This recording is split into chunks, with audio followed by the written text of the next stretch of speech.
Selamat datang untuk mata kuliah Jaringan Komputer D3 Teknik Telekomunikasi Universitas Telkom. Topik kita kali ini adalah tentang membahas Virtual LAN atau VLAN. Apa itu VLAN? VLAN merupakan sekelompok perangkat pada satu LAN atau lebih yang dikonfigurasikan menggunakan perangkat lunak pengelolaan sehingga dapat berkomunikasi seperti halnya bila perangkat tersebut terhubung ke jalur yang sama. Padahal sebenarnya perangkat tersebut berada pada sejumlah segmen LAN yang berbeda. VLAN dibuat dengan menggunakan jaringan pihak ketiga. VLAN merupakan sebuah bagian kecil jaringan IP yang terpisah secara logik.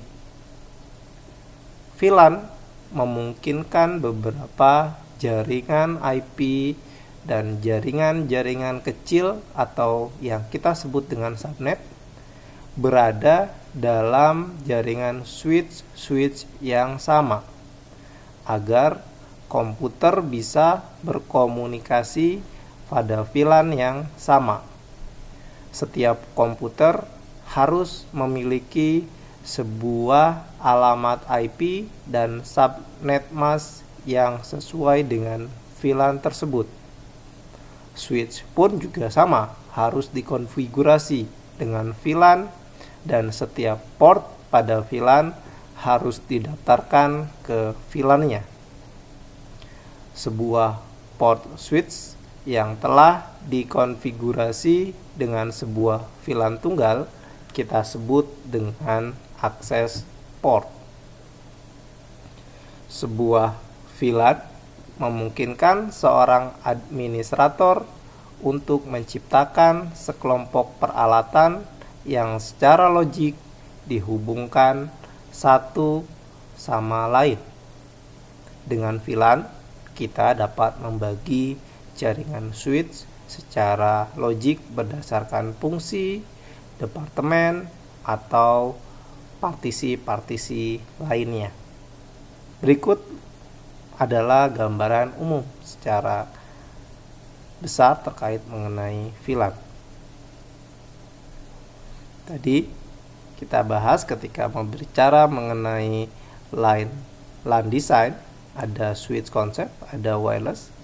Switch concept kita bahas di VLAN. VLAN nanti kita pelajari lagi apa yang disebut dengan Virtual Trunking Protocol dan juga Inter VLAN. Keuntungan ketika kita menggunakan VLAN, yang pertama dari sisi security.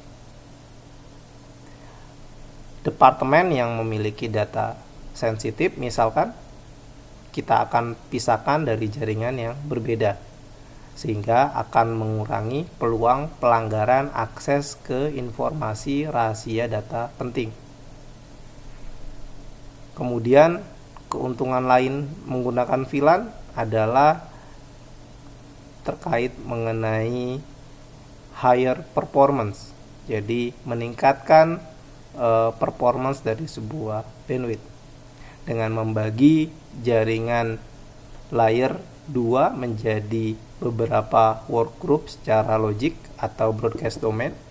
Ini akan mengurangi traffic yang tidak diperlukan pada jaringan dan meningkatkan performa jaringan.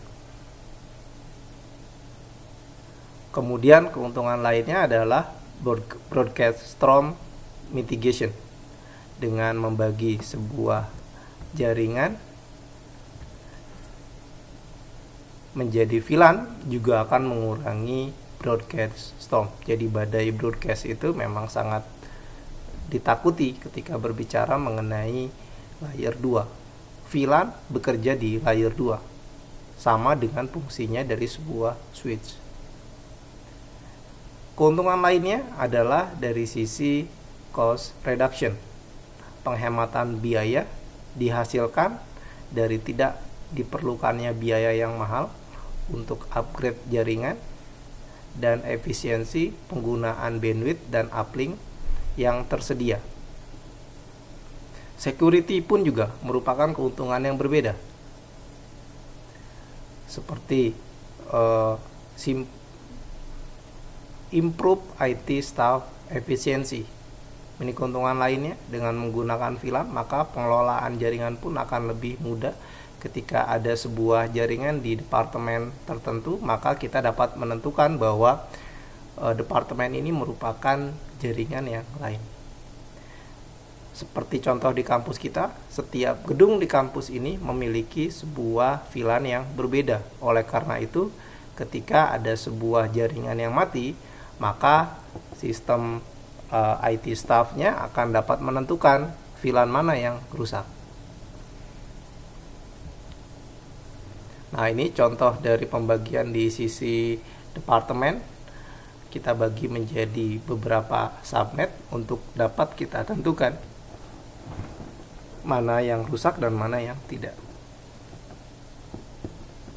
Nah, ketika menggunakan router, ini merupakan contoh penggunaan teknologi yang lama. Setiap jaringan dia menggunakan sebuah switch tersendiri, maka akan sangat mahal pengintegrasian ini. Router pun juga akan memiliki kecepatan yang lebih rendah dibandingkan dengan switch,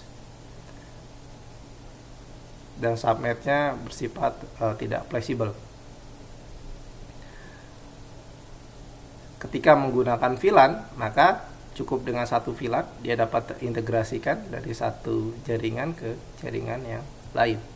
Misalkan contoh di sini, ini VLAN 1, walaupun ini berbeda tingkat atau gedung, ketika sudah mendefinisikan satu, maka dia dapat saling berkomunikasi. Ini karena dalam satu subnet yang sama. Berikut juga dengan VLAN selanjutnya, ini merupakan VLAN yang sama, ini subnet yang sama, ini subnet yang sama. Cukup dengan satu buah router, kita dapat bisa berkomunikasi antara subnet satu dengan subnet yang lain.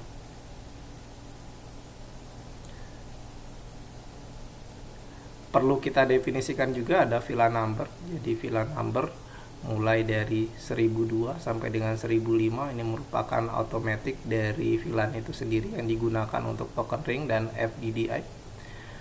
Assign number dari nomor 2 sampai dengan 1001 digunakan untuk pengalamatan VLAN sampai dengan 255. Ini yang digunakan untuk katalis.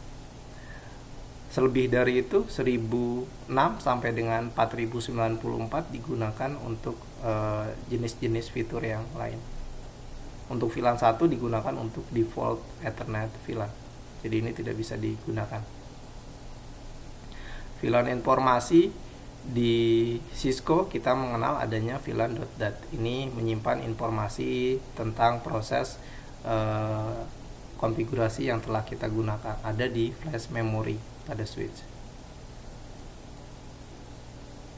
Ini kita lewat saja tipe-tipe dari VLAN. Kita bagi menjadi 5 buah bagian. Ada user VLAN, ada voice VLAN, ada management VLAN, native VLAN, default VLAN. Data VLAN digunakan untuk carry, membawa file, email, men-share aplikasi, dan juga traffic yang umum. VLAN dibagi menjadi beberapa grup. Ini voice VLAN, jadi VLAN yang digunakan untuk komunikasi suara. Manajemen VLAN pun juga menjadi sebuah hal yang tidak bisa terhindarkan. Jadi dengan satu ada manajemen, kita dapat mengkonfigurasi switch-switch yang lain. Native VLAN biasanya digunakan untuk terang, jalur terang, karena ini merupakan proses yang sangat penting. Default VLAN, jadi menggunakan konsep default VLAN ketika menggunakan CDP dan SSTP. Static VLAN nanti ini merupakan contoh dari static VLAN. Jadi kita akan konfigurasikan nanti di praktek, configure terminal, interface VLAN, switch port mode akses, kemudian modenya harus kita tentukan dulu apakah mode akses atau mode terang. Mode akses digunakan untuk komunikasi dengan klien, kemudian untuk mode terang digunakan untuk komunikasi antara satu switch dengan switch yang lain. Setelah akses di konfigur, maka kita memberikan pengalamatan VLAN dengan VLAN 20. Nah, ini untuk konfigurasi voice VLAN, dynamic VLAN, dan lain sebagainya. Trunking, fungsinya trunking ketika kita menggunakan switch biasa, maka kita membutuhkan untuk masing-masing subnet adalah satu buah kabel. Ini untuk subnet 1, subnet 2, dan seterusnya. Ketika menggunakan trunk, kita cukup satu. Nah, ini salah satu contoh ketika ada beberapa VLAN, kita hanya cukup backbone hanya satu buah jaringan.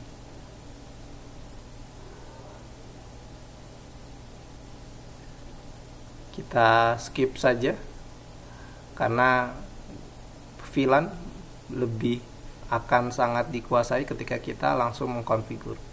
Ini ketika kita mengkonfigur mode trunk, jadi hanya tadi ketika switch port mode akses untuk dari klien, kalau trunk untuk ke sisi switch ke switch. VLAN 20 harus ditentukan, ini adalah untuk fungsi penamaan departemen. Misalkan VLAN 20 kita tentukan sebagai finance dan seterusnya. Nah, maka nanti di sini akan ketahuan bahwa VLAN 20 misalkan tadi finance. Di sini VLAN 20 digunakan untuk student. Inilah yang digunakan untuk manajemen untuk melihat dari sisi kerusakan. Jadi ketika statusnya nonaktif atau pasif, ini bisa ketahuan ini adalah sedang mati. Sementara yang tadi VLAN 1 ini tidak bisa digunakan karena ini adalah posisi yang belum di assign. Jadi by default VLAN ini hanya sebagai switch biasa. Ketika sudah diintegrasikan sebagai VLAN, ini akan keluar sendiri numbering dari VLAN dan juga namanya. Ini adalah perintah-perintah yang digunakan pada Cisco, ada show VLAN brief, ada show VLAN summary, dan lain sebagainya. Oke. Kita lihat sekilas saja bagaimana cara konfigurasi VLAN. Nah, ini untuk trunking VLAN, inter VLAN. Jadi router on stick, trunking VLAN juga bisa kita jadikan satu buah bagian yang sama. Jadi hanya satu buah jaringan, dia dapat berkomunikasi antara satu VLAN dengan VLAN yang lain.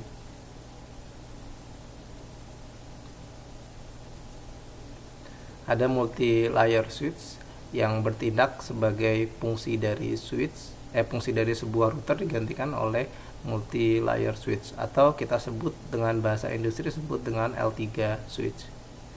Terima kasih.